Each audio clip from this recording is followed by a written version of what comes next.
Well, we represent the people of Glastonbury. If the people of Glastonbury don't want 15-minute cities, then we represent that, don't we? That's what we're here for. Yes.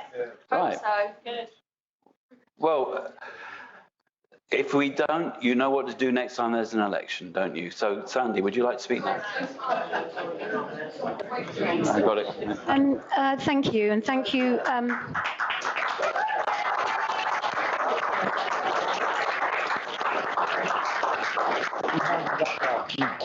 Well, Leela's covered a lot of what I was going to speak about, which is great because it leads me to look at the bigger picture.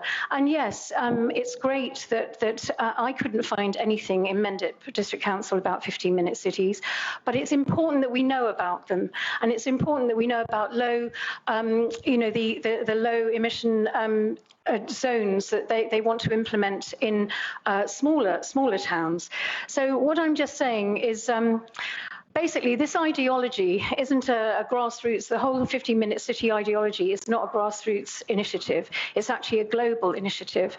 And it was brought in by Boris Johnson, Michael Bloomberg, and Carlos Moreno in 2004 under the C40 Cities International organization, which Sadiq Khan is now the chairman.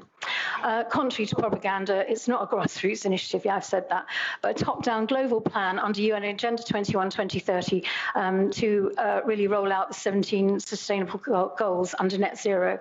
I know that all the green people here are comfortable with net zero, but if you understood the longer-term implications of net zero, and I've given you all the absolute zero document, and I hope you'll read it because that coloured bit shows you what is to be achieved by 2030, and that means no flying out of the UK, no ships out of the UK, no cars at all, and no, all wood burners to be ripped out of every home and every gas appliance to be ripped out of every home by 2025.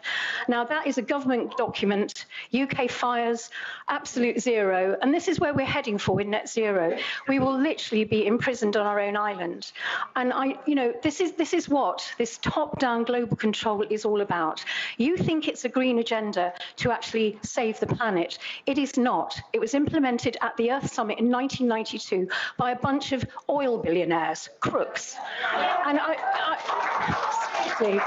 and all of you, bless you, are trying to save the planet, and you've been hoodwinked. I was in the Green Party in the 1990s. I left. I was a member of the Ecology Party. I left because it got taken over. It became a Trojan horse for the technocratic agenda that I'm talking about, Agenda 2030.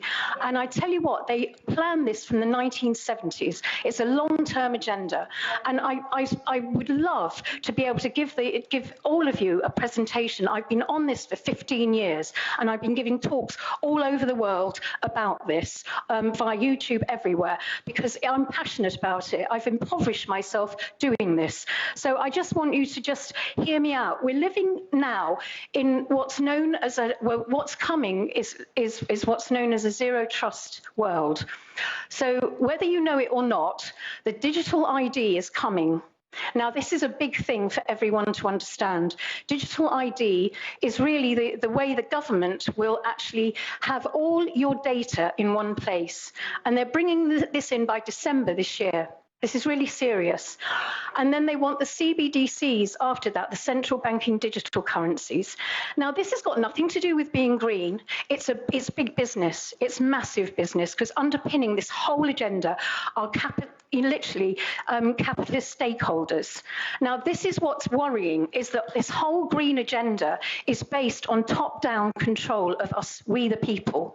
And unfortunately, people who literally glue themselves to buildings, bless them, they've got our best intentions at heart. They're barking up the wrong tree. Yeah, it's absolutely about top-down control. Now, this is just the first half of a 12-minute long video. The full thing will be up on band.video under the American Journal page. We'll post that as soon as the show's over. But when she talks about digital ID, it's already been implemented. It's already in the testing and actually beyond the testing phases in places like India.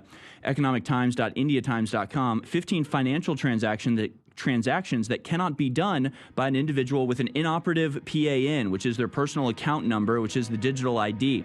Without the digital ID in India, you cannot open an account. You cannot make an application for a credit card. You cannot make a deposit in the banks. You cannot make payments in cash higher than $50,000 or 50,000 rupees. You can't take payments of cash. You can't accept any payments really or deposit money in the bank. So they already have it in India, and it's going to the rest of the world next.